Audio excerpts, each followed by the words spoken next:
हर किस्म के रूहानी जिस्मानी मसाइल और वज़ाइफ के लिए पीर इकबाल कुरैशी चैनल को सब्सक्राइब करें।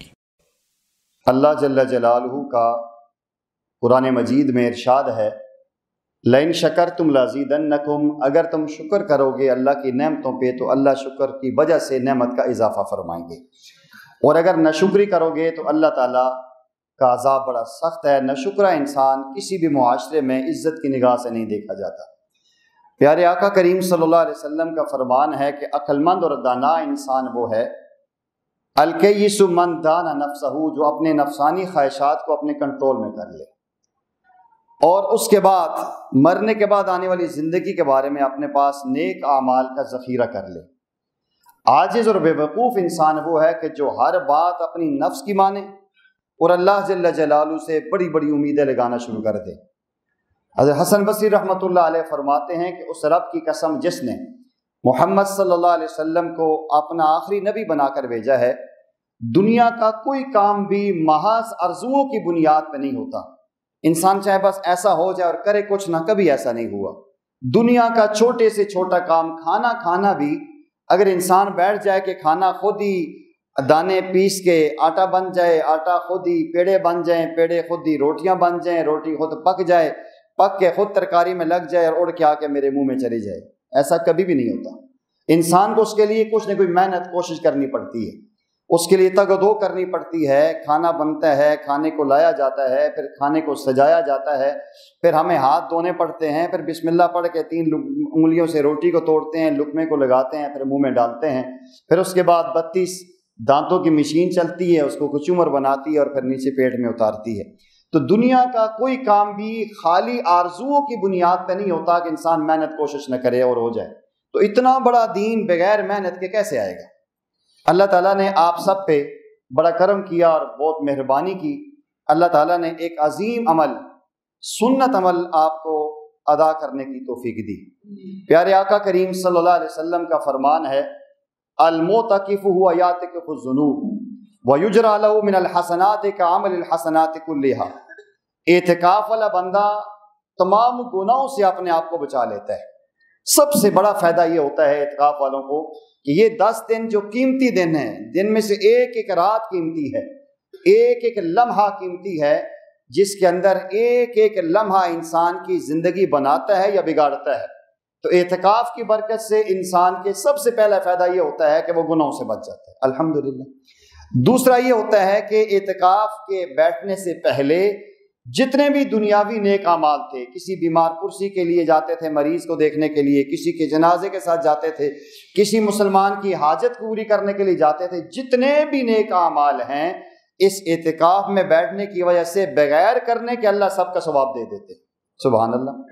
फिर उसके बाद एक दिन का एतिकाफ करे तो जहन्नम और उस बंदे के दरमियान 3 खंदकें हायल हो जाती हैं। 3 खंदक इंसान जहन्नम से दूर हो जाता है, और फरमाया एक खंदक की मुसाफत जमीन और आसमान से बढ़ के। और जो 10 दिन का एतिकाफ कर ले तो 30 खंदकें वो जहन्नम से दूर हो जाते। अल्हम्दुलिल्लाह, कितनी बड़ी बात है। फिर उससे अगली जो बात है कि इसमें आखिरी अशरे में लैलतुल कदर की रात है जो 1000 महीनों से बेहतर है। तो एतिकाफ वाले तो यकीनन हासिल करते हैं। आखिरी 10 रातों में ताक रातें आते हैं, 2 नफल तो पड़ेगा ही ना, उठ के हो सकता है तस्बीह तो पड़ेगा ना।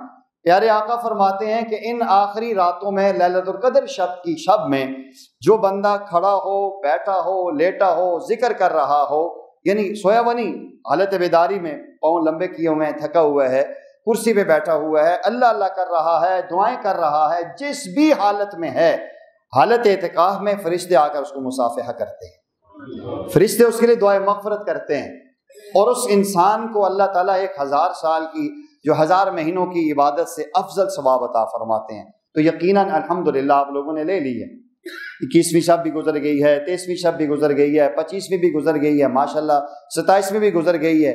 आज हमारा ये 28वां रोज़ा है, 27वां रोज़ा, 28वीं शब आज आएगी, कल आखिरी रह गई है। तो यकीनन ये तो मैं नहीं कहता हूँ कि वो गुजर गई है कि अभी आएगी, लेकिन बहरहाल आपने पा ली है, अल्हम्दुलिल्लाह, बोले अल्हम्दुलिल्लाह। तो एक अल्लाह ने ये बड़ी करम नवाजी आप पे की, फिर उससे बढ़ के अल्लाह ने ये एहसान किया कि कामिल अल्लाह के वली की सोबत में आप रहे। एक लम्हा नहीं, 10 دن آپ رہے، 10 دن آپ نے تراویح ان کے ساتھ پڑھی، 7 دن ہو گئے، باقی مزید آپ پڑھیں گے، ان کی دعاؤں میں آپ شامل ہوئے، قرآن کے خلاصے میں آپ شامل ہوئے، احادیث کے دروس میں آپ شامل ہوئے، بیانات میں شامل ہوئے۔ پوری دنیا میں لاکھوں اور کروڑوں انسان ایسے ہیں جو ہمارے مرشد کریم کی دعاؤں سے، وظائف سے زندگی پلٹ کے صحیح رخ پہ آ چکے ہیں۔ میں نے ایک پہلی نشست میں بات کہی تھی اور غلو نہیں کیا، یہ انصاف پر مبنی میں بات کہی تھی۔ اگر آپ عملیات کی فیلڈ میں آپ سرچ کریں، تحقیق کریں اور غور کریں، دنیا میں واحد انسان آپ کو ہمارے حضرت نظر آئیں گے جو ہر وظیفہ قرآن کی آیت سے بتاتے ہیں۔ سبحان اللہ۔ ایسا کوئی ڈکوسلا نہیں بتاتے، کوئی جنتر منتر نہیں بتاتے، ایسا جملہ نہیں کہتے کہ دم خدا دا پیر استاد دا شف، ایسا نہیں کرتے۔ وہ ہر بات میں قرآن کی آیت پیش کرتے ہیں اور قرآن سے انسانوں کو جوڑتے ہیں۔ اس پہ اللہ جل جلالہ کتنے ان سے راضی ہیں اور پوری کائنات میں کتنی عزت اللہ نے دی ہوئی ہے۔ رات کو آپ نے سنا نا، اعجاز کاظمی صاحب فرما رہے تھے ہمارے حضرت کو یہ اعزاز حاصل ہے کہ ہر مہینہ نہ ہو تو دوسرے مہینے میں حرم ضرور ہوتے ہیں۔ ہم تڑپتے ہیں کاش ہمیں مدینہ پاک کا سفر ملے۔ تو یہ اس بندے کی کتنی مقبولیت ہے، کتنی محبوبیت ہے کہ جس کو پیارے آقا علیہ السلام کی گنبد خضرا سے بھی بہت محبت لگاؤ ہے، بیت اللہ شریف سے بھی لگاؤ ہے۔ سبحان اللہ، الحمدللہ۔ تو ہمیں اللہ تعالیٰ نے ان کی صحبت میں بٹھایا ہے۔ مرشد کامل ہونا تو مرید بھی کامل بن جاتا ہے۔ یہ بہت بڑی ایک سعادت ہے، آپ نے الحمدللہ اچھا فیصلہ کیا ہے اور ایسی جگہ پہ آپ آئے ہیں اور آپ نے اعتکاف میں ماشاءاللہ دلائل الخیرات، اس کے اوپر سونے پہ سباگا آپ دلائل الخیرات کا چلہ بھی کر رہے ہیں، اور وہ خالصتاً للہ، وہ درود شریف کی کتاب ہے۔ اور درود شریف وہ ایک ایسا پاورفل وظیفہ ہے جو انسان کے گناہگار سے گناہگار بندے کو امام الانبیاء سے جوڑتا ہے۔ اور یہ بڑے وثوق سے میں بات کر رہا ہوں، دنیا میں کسی بھی اللہ کے ولی کو اٹھا کے دیکھیں جس کا دنیا میں بڑا چرچا ہے، اس کے پیچھے آپ کو درود شریف نظر آئے گا۔ مولانا زکریا رحمہ اللہ کی فضائل درود ہے، مولانا شاہ اشرف علی تھانوی کے نشر طیب ہے، مولانا روحانی موسیٰ روحانی بازی رحمہ اللہ کی جو ہے البرکات المکیہ ہے۔ یہ جو آپ پڑھ رہے ہیں دلائل الخیرات، آپ کو استاد جی نے بتایا ہوگا کہ اس دلائل الخیرات کے لکھنے کا سبب کیا بنا۔ وہ ایک بچی جس نے لعاب ڈالا اور وہ پانی اوپر آ گیا، وہ اللہ والوں نے اس سے کہا جو صاحب کتاب ہیں کہ بتاؤ، نہیں بتایا اس نے۔ ایک حصہ لکھ کے پیش کیا، اس میں نہیں ہے، دوسرے میں نہیں ہے، تیسرے میں نہیں ہے، چوتھے میں نہیں ہے، پانچویں میں نہیں ہے، چھٹے ساتویں میں وہ وظیفہ تھا۔ بتا دی ہاں اس میں وہ وظیفہ ہے جو ہم پڑھتے ہیں، اور اس کی برکت سے ہمارے خاندان کا کوئی فرد بھی اگر تھوڑا سا لعاب پانی میں ڈالتا ہے تو بغیر ڈھول کے پانی اوپر آ جاتا ہے۔ اور انہوں نے پھر 8 پورے کر دیے کہ اللہ کی عرش کو اٹھانے والے 8 فرشتے ہیں۔ تو وہ نسبت بھی آپ کو مل رہی ہے۔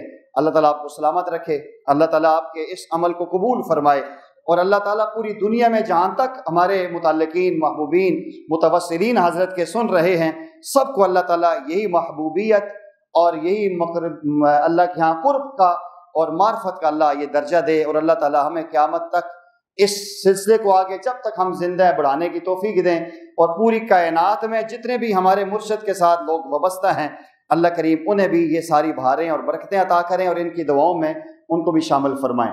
تو آپ حضرات میں سے چند احباب سے میں گزارش کروں گا کہ آپ نے یہاں ان دنوں میں آپ کو جو آپ کا اکرام کیا گیا، کھانا پیش کیا گیا، جو یہاں کا انتظام کیا گیا، ہمارے بہت ہی پیارے جنت کے یہ پھول نوجوان بچے جنہوں نے شب و روز آپ کی محنت کی ہے، اعتکاف میں بیٹھے ہیں، کھانا بھی کھلایا ہے، خدمت بھی کی ہے، ان کا آپ کے ساتھ کیا رویہ رہا، آپ نے اس کو کیسے پایا ہے، اور آپ اپنے دل میں کیا فیلنگ کرتے ہیں، اور آگے کے آپ کے کیا جذبات ہیں کہ آنے والی زندگی جو ہوگی رمضان کے بعد وہ آپ کس رخ پہ چلائیں گے اور کس کے ساتھ وابستہ رہیں گے۔ اس لیے میں آپ احباب سے گزارش کرتا ہوں آپ تشریف لائیں اور اپنے خیالات کا اظہار فرمائیں۔